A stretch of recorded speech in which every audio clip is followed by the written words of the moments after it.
So now I would like to introduce the first speaker, Emily Paxhia. Emily is the co-founder and managing partner of Poseidon Asset Management. Emily has reviewed thousands of companies in the cannabis industry and has worked with founders in many capacities. She has helped to shape founders' pitch preparation.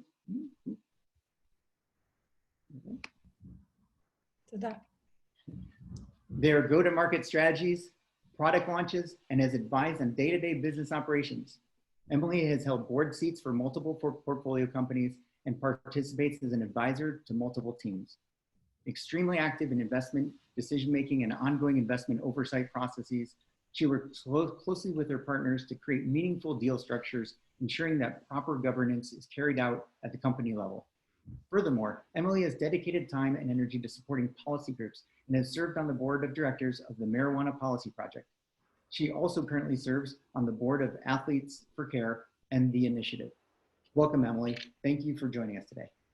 Thank you so much, Jim, and thank you to Brad for putting this all together. I know it's a lot of work to wrangle all of us folks to share about our perspectives of the industry. I think this is going to be a terrific day, and I'm excited for all the companies that are lined up to be pitching later too. It's quite a great lineup. So Jim, thank you for that very generous introduction. Just a few things. Where isn't this? Ah, there we go. Just a few things about Poseidon. I'm the co-founder and managing partner of Poseidon alongside my brother, Morgan, who will be moderating the discussion points later on today. So you'll get a bit of Poseidon today. Poseidon is an investment firm that has been in the industry for 7 years. We put the fund together in 2013, our first fund.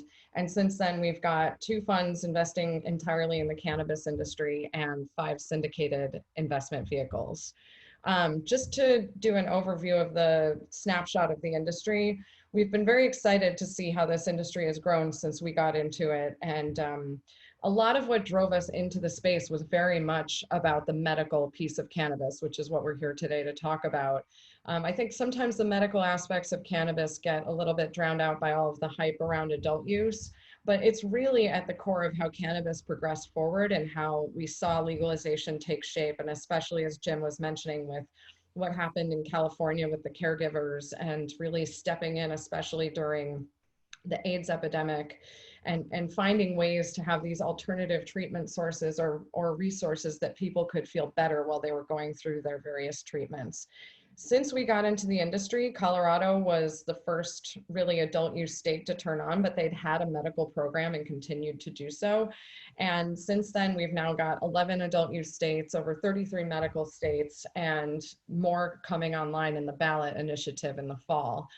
We've also seen multiple states unlock. In the first year of running our fund, Canada had their medical program open and live, and that was actually really tremendous to see how that federal government embraced getting cannabis into the hands, especially of veterans who are suffering with PTSD.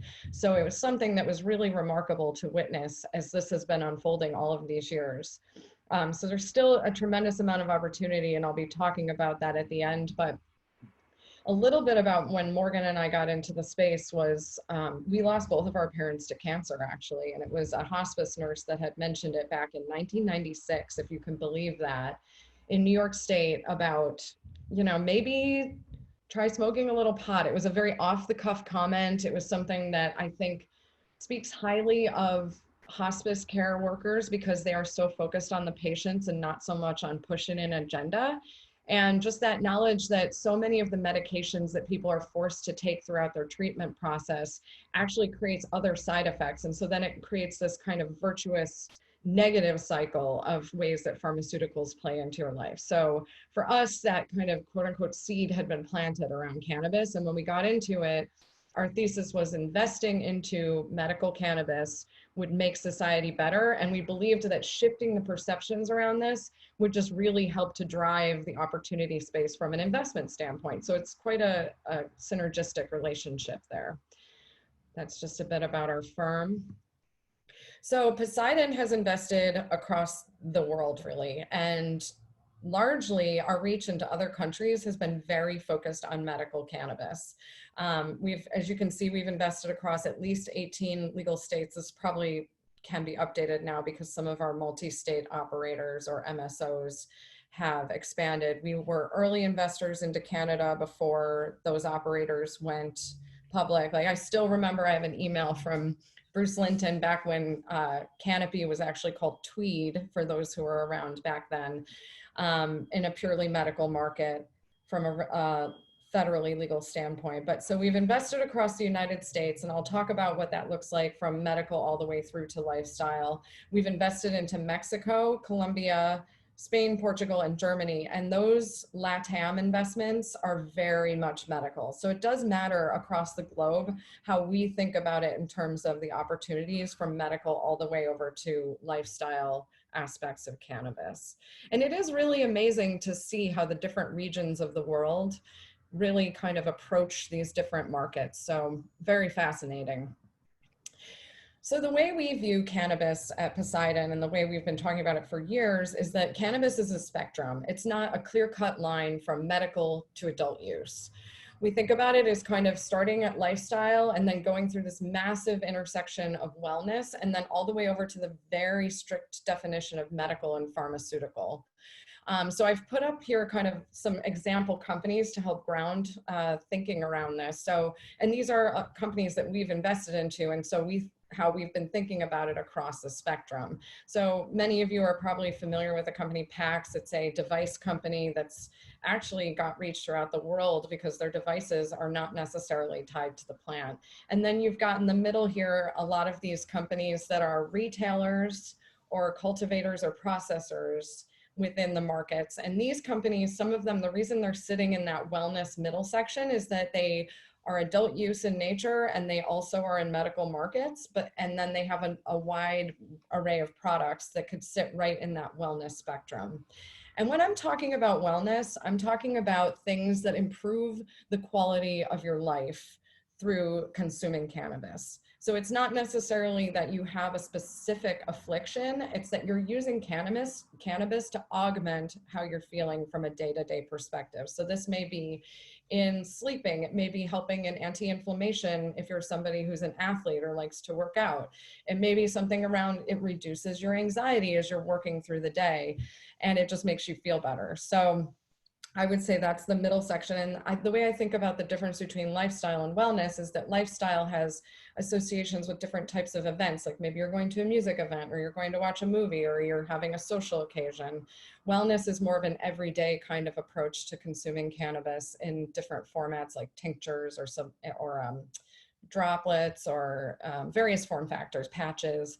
And then you have all the way over to the right on the medical/pharmaceutical side. And this is where we start to think about people doing clinical trials. They're looking for GMP EU certification. So you have something like Clever Leaves in Colombia that's producing cannabis and thinking about implementing it into the GMP supply chain globally.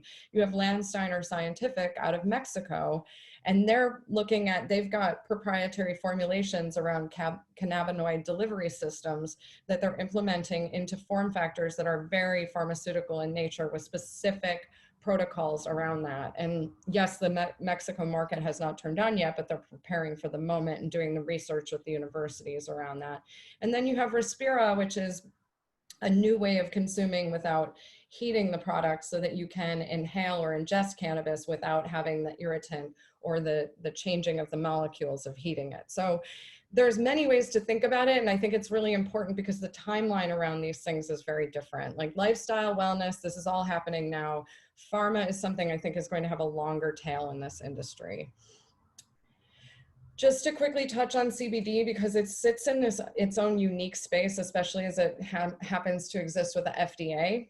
Yeah, and on the previous slide, you can see I have GW Pharmaceuticals, which they do have the FDA approval around their Epidiolex product, which is now in the United States. And so that was really a groundbreaking step in the industry. But that is related to CBD. And so CBD sits in this interesting space. We're all waiting to understand what's going to go on with the FDA around CBD and what will continue to be kosher in our market. But I call it out as separate because it is the way it's considered right now or contemplated is it comes more from the hemp plant. So you have to make sure you're under a certain level of THC. And it's just kind of a completely different consideration in terms of the entire cannabis plant, especially when you introduce THC, even in the like THCA, which is not necessarily psychoactive and has many tremendous benefits, but is not yet acceptable through federal reach. So another way that we think about cannabis and medical cannabis is through the technology that supports it. And so these are just some example companies. I think that the important thing is that we're starting to finally see massive research that's been taking place over the years, but not yet in the United States. But what we do have is access to consumer data through something like Headset. And so that allows you to really understand the consumer trends, and you can start to see how different relationships to different compounds of the plant, different ratios of THC to CBD, different form factors might be taking place. And that's really helpful when you're contemplating where you sit in that spectrum. You have something like Confident Cannabis that's helping, they have a lab inventory management system. So this is all very critical from a medical standpoint, because if you're taking cannabis as a resource for medical or wellness, you want to make sure that it doesn't have pesticides in it. You want to make sure you understand the compounds and the ratios of THC to CBD in the plant or the other cannabinoids and various things like that. And then you have like Flow Hub and Meadow that are helping to make sure the track and trace of the cannabis is being contemplated through the entire supply chain. So again, you're sure that you're getting access to legal regulated cannabis, which is really important if you're somebody who's participating from a wellness or medical standpoint. So just to think about where we are from an investment perspective on cannabis and how this ties to medical is that there's this Gartner hype cycle, which if you look it up, it's been related to any emerging market, broadly speaking. Specifically, tech has been a great area. And it really has to do with how the markets ebb and flow in terms of capital flowing into them. And for the most part, we've seen capital come in very quickly. There's been a lot of hype around it, which is aptly named. And then the capital will retreat from the industry if it feels like it's been treated poorly by certain operators, or if maybe the regulations are starting to become unclear. When it comes to the medical consideration around cannabis, it creates some stability when you think about it for investors, because medical cannabis, first of all, tends to pull better across the world by different constituents in terms of acceptability and openness to having legal markets around medical cannabis. So it's a very important aspect of this, because this is a lot of how people get comfortable with cannabis as a part of our lives. And that is how we are going to move towards this important participation of institutional capital. There are funds like ours in the industry, but we haven't yet seen the massive pools of institutional capital unlock. This will largely be driven by legislation, but I think that we cannot underestimate, and I need to underscore the importance that we always remember that the roots of the cannabis movement is about medical access to something that can really improve people who are going through difficult treatments or certain ailments, and that it can also just be an overall wellness and life improvement standpoint. So for anybody on the call who's looking at this from an investment standpoint, you can see we have a little arrow on there that shows where we think we are today. And we do think that there's a little bit more pain ahead, but we do think that when some of these legislative moments happen coming up, that institutional capital will come in. And importantly, that will help to support additional research around cannabis. So that kind of brings me through to just some key questions going forward for medical cannabis. And it's things that we are always contemplating as we're considering what the potential size of the market, the pace of the growth of the market, and where we'll end up with our exiting and driving returns for our investors. So thinking about what is the potential role of the FDA, we've seen how this has played out a little bit with CBD. It's kind of been a stop-start process. There is some concern around potentially this conversation, and Joe Biden has brought it up about rescheduling cannabis. We have to be very careful about that, because if it gets rescheduled and goes under the purview of the FDA, there's a lot of other things we have to consider as an industry. So many of us are very much pro descheduling, or coming up with maybe a very, very specific schedule or designation for cannabis that wouldn't necessarily drive it there. Very interested to watch how trade will continue between countries. Is it important that it's GMP? certified. That will be interesting from a medical standpoint. What will happen with research in the US? Very curious about how this will work out with insurance too. I mean, Epidiolex is now, insurance carriers are covering that, and it's been very helpful for those who are using that resource, but we'll have to see what happens next. And then what is the timeline before big pharma actually starts to participate, and maybe are they already? And so these are a couple of things that we really think about from the medical standpoint of cannabis going forward. But that takes me through to the end so that we can get to some Q&A. So I'll let Jim jump in there. All right.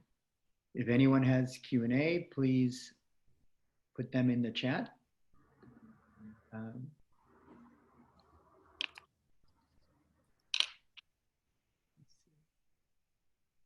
What are your thoughts on what the timing is of being descheduled and how this election is going to currently change maybe some of the laws?